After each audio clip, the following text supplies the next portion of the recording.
Donc là, en fait, vous voyez que derrière, finalement, c'est des émotions. D'accord? Mais je vous ai dit, le trio infernal, donc vous avez les émotions, les comportements et bien sûr les croyances.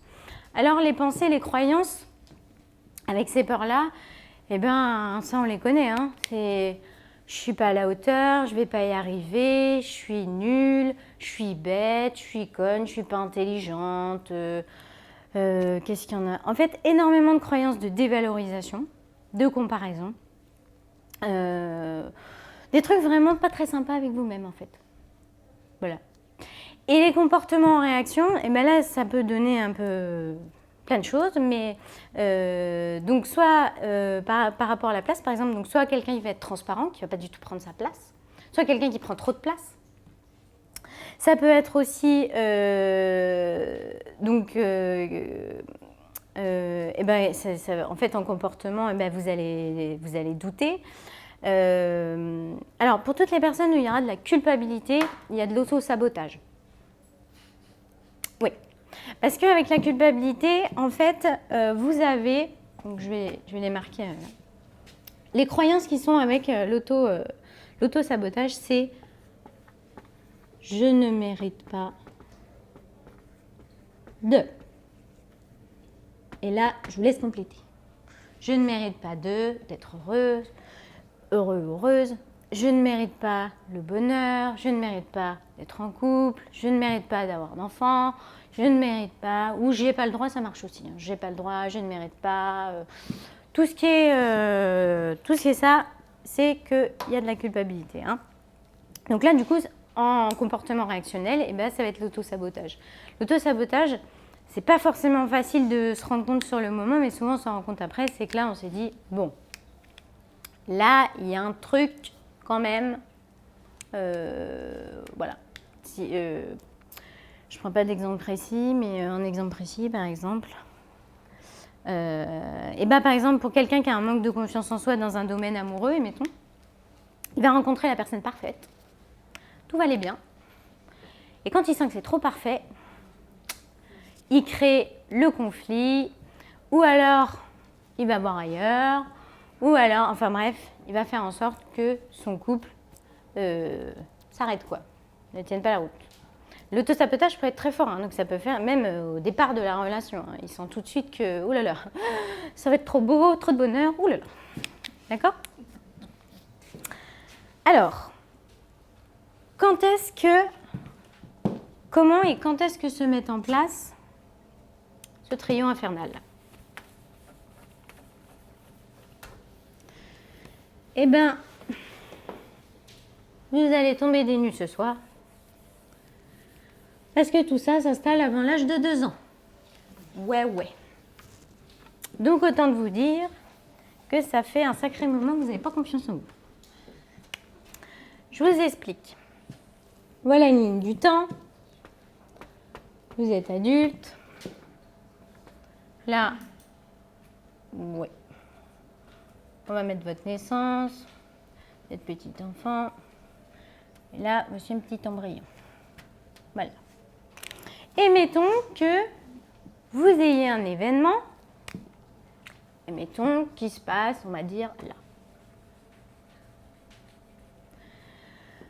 Sauf que, avant 2 ans, on ne sait pas parler, ou alors très peu. Ça veut dire que, même si on pense et qu'on ressent des émotions, on ne sait pas les verbaliser. À ce moment-là, la plupart du temps, surtout pour nos générations, nos parents ne nous expliquaient pas ce qui se passait à la maison, ou même, ça peut être un événement tout commun. Et donc, en fait, l'enfant, il va avoir un événement qui se passe, il va ressentir des émotions, il va penser des choses, sauf que vu qu'on ne lui explique pas et qu'il ne sait pas, finalement, verbaliser ce qu'il a à l'intérieur de lui, il va se dresser un bilan de tout ça avec ses propres croyances, donc vous imaginez bien, fausses, c'est-à-dire qu'il va faire sa propre interprétation de l'événement. Le problème, c'est que vu qu'il y a plein d'émotions et que c'est fort, le cerveau l'engramme à ce moment-là, c'est-à-dire qu'il se dit « Ouh là là, là il se passe un truc important, il faut que je retienne tout ». Et à ce moment-là, ça se grappe dans votre cerveau. Et ensuite, après, qu'est-ce qui se passe? Eh bien, vous allez vivre des petits événements dans votre vie. Parce que je vous ai dit, croyance attire les événements pour vous reconfirmer. Et vous allez vous reconfirmer encore, encore, encore, et encore, et encore, le trio infernal. C'est-à-dire que si vous avez à un moment un événement qui va vous faire écho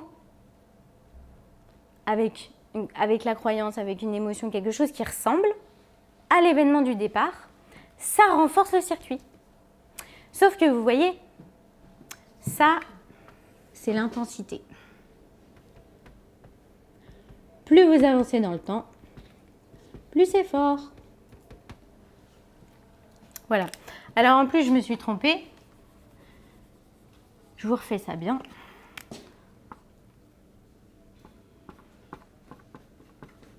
C'est plutôt comme ça que ça se passe. C'est-à-dire qu'elles sont d'autant plus fortes et d'autant plus fréquentes. Bon, voilà, vous avez compris le principe. Donc, en fait, plus vous avancez en âge, moins vous avez confiance en vous. Vous voyez? Alors, on va prendre un petit exemple pour que vous puissiez voir un petit peu ce qui se passe. Et là, je vais vous faire participer un petit peu, histoire que personne ne s'endorme. Alors, on va prendre un événement plutôt classique, de moins en moins, je l'espère, mais qui, dans nos générations, était fréquente. Prenons, mettons, donc, un enfant va se coucher, donc on va dire qu'il a 2 ans, 1 an et demi, enfin, ce n'est pas très important. Il va se coucher et ben, il a du mal à dormir. Il a du mal à dormir. Papa et maman sont fatigués. Ils aimeraient bien avoir leur soirée tranquille. Sauf que, ben, ils se relèvent, ils se relèvent, ils se relèvent. La colère, du coup, monte chez les parents. Et on arrive à un moment où le parent hurle. Et là, on va prendre le cas où ça va jusque une fessée. D'accord? À votre avis, ce petit enfant-là, qui entend, on va prendre un père, parce que dans les généralités, c'était plus le père qui faisait ça. Que va ressentir le petit enfant quand il entend son père hurler et lui donner une fessée? Je vous écoute. À votre avis, la première émotion que ressent un enfant quand il fait ça, quand il vit ça? La peur. La peur. Ça peut aller jusque de la terreur. Bien sûr, il y a cet adulte qui, d'un coup, avec sa grosse voix, et s'il y a la fessée, donc il y aura la peur et puis il y a la douleur. En même temps, bon, ce n'est pas une émotion, mais il y a le passage à l'acte. Donc il y a de la peur. Ça veut dire quoi? Vous comprenez déjà, puisque je ne vais pas vous faire. À ce moment-là, s'incruste dans sa tête la peur. Donc cet enfant, dès qu'il va entendre des gens crier, même pas son père ou sa mère, il y aura de la peur. Dès qu'il va être en contact avec de la violence, il aura peur. D'accord? Ça peut aller, si c'est fréquent par exemple en nombre de fessées, dans sa vie adulte, il va trouver un ou une partenaire qui va la battre ou le battre. Ok? C'est pour se reconfirmer sa croyance. Vous allez comprendre comment tout ça se passe. Alors, de la peur, après quoi d'autre? De l'incompréhension. Alors, on décortique, mais tout ça, c'est simultané. Je vous ai dit, c'est un cocktail qui remonte. De l'incompréhension, bien sûr. Lui, l'enfant, il a juste pas envie de dormir. Et d'un coup, là, il se prend tout ça. Mais oui, il y a une grosse incompréhension. Pourquoi? Et automatiquement, en même temps, qu'est-ce qu'il va y avoir à votre avis? Il y a les pensées. Oui, c'est bien, super. Alors, on va y aller par étapes, mais oui, il y a tout ça. Donc, bien sûr, au même moment, il y a de la colère, un sentiment d'injustice. Mais pourquoi? Pourquoi il me fait ça? Je ne mérite pas ça. Ok? Il va penser peut-être aussi qu'il est mauvais pour s'attirer ça. Eh bien voilà. Alors là, ça commence à faire des plus de dégâts. Il y a de la culpabilité. Vu que c'est son parent, ça veut dire qu'il a raison. Parce que quand on est enfant, la vie, c'est nos parents. Lui, il ne sait pas comment ça se passe chez ses petits copains. Hein. Lui, sa vie, c'est ses parents. Donc, si on me fait ça, c'est que je ne suis pas quelqu'un de bien. C'est que je suis méchant. C'est que... Voilà. Donc là, vous commencez à voir d'où vient, par exemple, bien sûr, parce que dans l'assemblée, tout le monde ne s'est pas fait frapper, mais vous comprenez qu'en fait, comment une situation, d'un coup, ça y est, les croyances de dévalorisation s'installent. D'accord ? Donc, voilà, j'ai dû faire quelque chose de mal, etc. Et le pire, c'est qu'on va trouver des explications. Hein. Eh oui, on va trouver des explications. Et donc, vu que je vous ai dit, la culpabilité, on va se punir. Quand on est coupable, on va se punir. Donc, si le parent fait ça, c'est qu'il y a forcément une explication. Donc, il va se punir. Ça veut dire, il va se dire, je mérite ça. Donc, à chaque fois qu'il va recevoir quelque chose de violent, parce que vous verrez, des fois, c'est très complexe, mais ça peut être une situation violente aussi qui va lui rappeler ça. Et bien, il va se dire, je mérite ça. C'est pour ça que les femmes battues n'arrivent pas à quitter leur mari. Ok ? Alors, donc on a dit le sentiment d'injustice, la culpabilité, l'incompréhension, la peur, donc la colère, sentiment d'injustice. Qu'est-ce qu'il y a d'autre ? Donc, alors on avait dit oui, il peut y avoir de l'humiliation, bien sûr.